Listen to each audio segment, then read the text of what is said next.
What's up, guys? So I did a thing. I did that thing, and all of that things. I bought a dresser because I have not had anything to put clothes in since we moved. So I went with a Prepac Sonoma 6-drawer dresser in drifted gray, and they're kind of a step up from Souter, while still not being anywhere near the cost of a solid wood one. And a lot of the solid wood ones that I have still have had issues, so we're going to give this a shot. Now, this is not going to be a build guide, this is going to be more kind of a build vlog. So if you're looking for step-by-step on how to put this together, that's not what you're going to find here. We're just going to kind of time-lapse and talk about the build experience. Looking through the instructions, doesn't really seem like there's anything too difficult in here. Probably looking at a few hours to put it together. So I get to work today. Today is Christmas Eve. Hopefully it won't be too awful bad. I'm sure it probably will be pretty busy, but not too awful bad.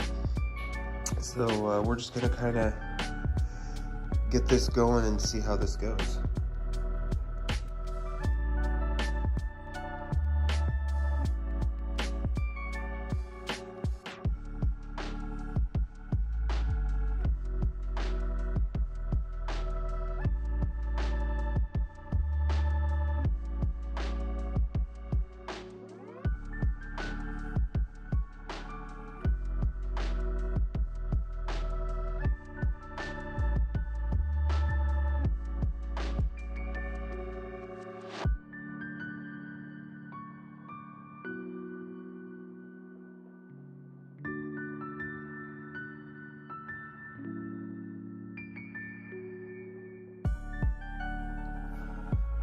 Okay, so quick interjection here.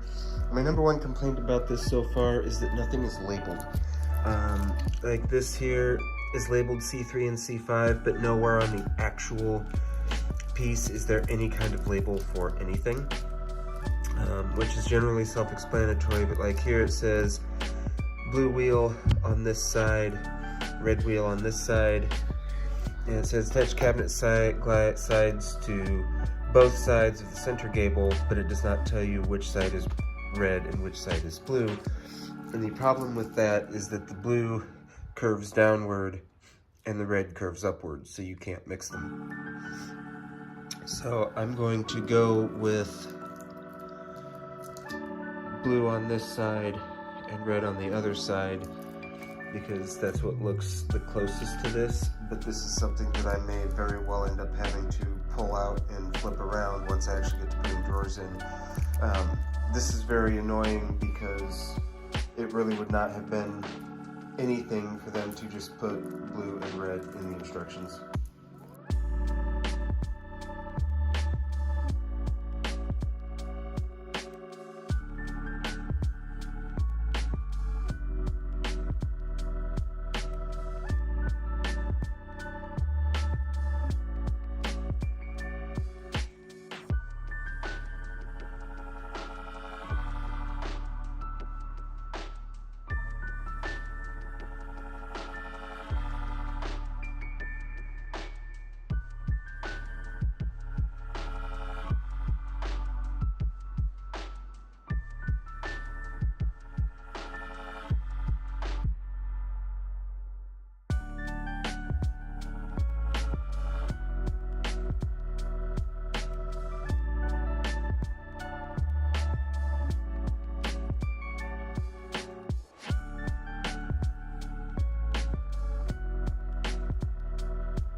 All right, so we are complete, and I am very happy. Now, there are a couple things to note. For one, I have a lot of experience assembling ready-to-assemble furniture. How did I put that on upside down? Okay, we'll fix it. So, well, this is honestly much simpler than I expected it to be, and really not that difficult of a build for me. I want to say right around or under 3 hours. To somebody that's not as experienced with working with RTA particle board furniture, I would say it would probably be much more difficult of a challenge. There are a couple of call-outs. I think this one shows it. I really don't like how these cams stick out.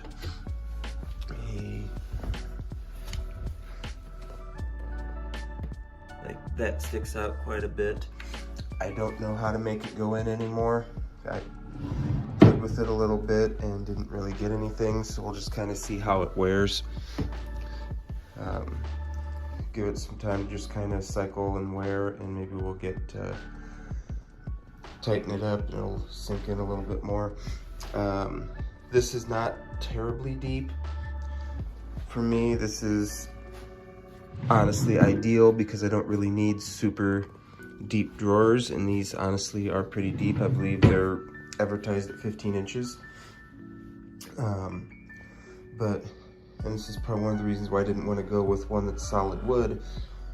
Our hallway out here,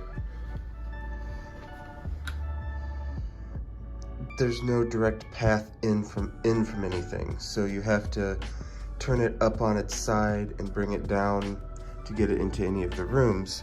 So I didn't really want something that was super big or super heavy.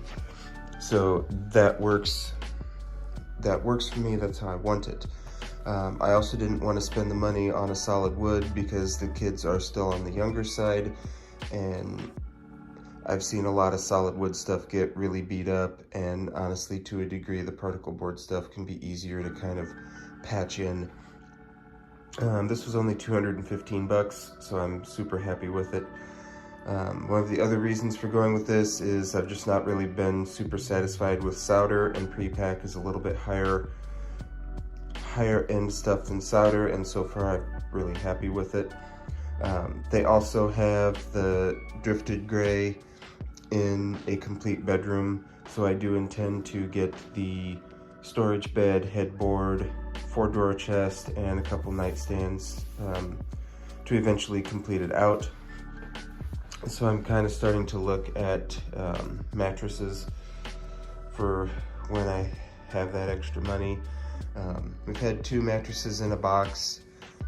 The first one really we're not impressed with, had next to no firmness whatsoever. This one is one of the Target mattresses, not the Casa Luna, the smaller one, and I don't really have an issue with it other than it's a little too firm. So, but I'm not going to drop $3 grand on a mattress. So kind of looking at a traditional mattress in the 500-ish range mark. So by the time we're done, this will all look really good. Haven't decided what we're doing with the floors. The wood is from the 60s, and I don't know that it's worth refinishing. So it's whether I want to put carpet over it or lay some click-lock flooring, some laminate over top. That way, if the next people want to restore this, it's still preserved and still there for them to do so. But I don't know. We'll see. I'd kind of like carpet, but that would be more destructive. But maybe I'll look and see if I can find like some floating carpet tiles. I don't know. There's a lot of research to do. So, but as is, I'm happy. That's the sink, if you can hear that. There's still some plumbing work that needs done. Fortunately, everything is completely accessible, so it's really not anything that's going to be a super big deal because I don't do plumbing. I pay for that. Alright, and we're done. So, like I said, this is not a build guide. This is just kind of hanging out, putting this together. It's kind of an overview perspective. I do want to note too, you saw at the end I switched to the drill. I do not recommend using a drill or electric screwdriver unless you have experience doing so. I have that on the slowest speed and the third lowest, torque setting to help avoid going too far and cracking something or breaking something. It is not recommended to use powered screwdrivers when assembling particle board furniture. However, my hands just getting too beat up from the handle of the screwdriver, and I'm comfortable using power tools on this kind of stuff. I've got a lot of experience doing it, so that is what I have for you today. We'll see you next time.